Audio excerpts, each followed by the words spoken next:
In this video, we are going to discuss time and how we express that with three main prepositions: in, at, and on. Now, expressing time is so very important in our lives today. We order our life based on time, our schedule at work, at school, at university. Time gives us perspective on the past, the present, and the future.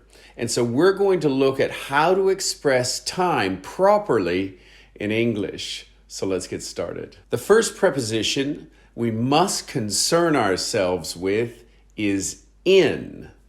So let's practice common collocations or uses of in with time.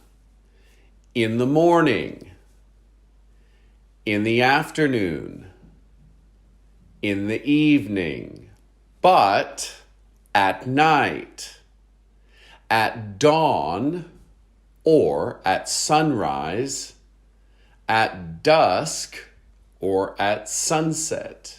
Now let's look at the common uses of time with the preposition at. And this is really important when we want to suggest a specific time. So I wake up every day at 8 a.m. I finish school at 3 p.m. p.m. is the afternoon, a.m. is the morning. I usually eat dinner at 7:30 p.m. At noon, at night are two very, very common uses of at. Let's repeat it because you'll use these a lot. At noon and at night.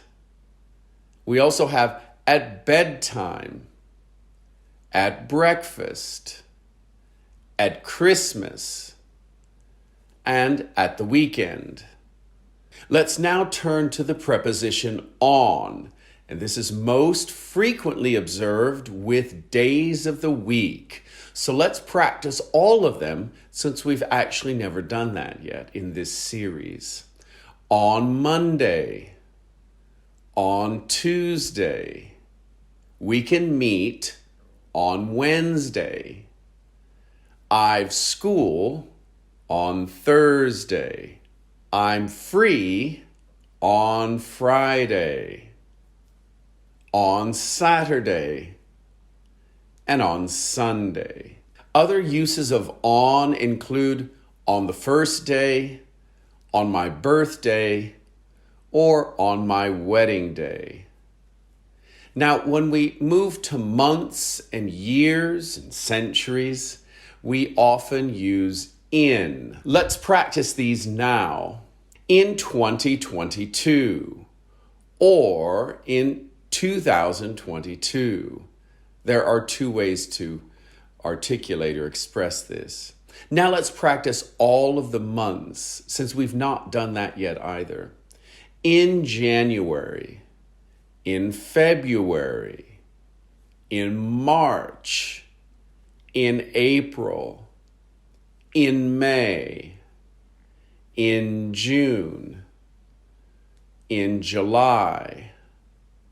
I've a birthday in August, in September, in October, in November, and finally in December. But when we use a day, a precise day with the month, the preposition changes from in to on. So watch this. On the 5th of December or on December 5th. So we have in December, but on December 5th. And there are other uses of in, such as in the 21st century, in the future, in the summer, and in the winter. In this video, we discussed the prepositions that collocate or are associated with time, namely on, at, and in. And the time to tell your friends about this beginner series on my YouTube channel is now. Thanks for watching, and be sure to leave a comment. See you next Monday.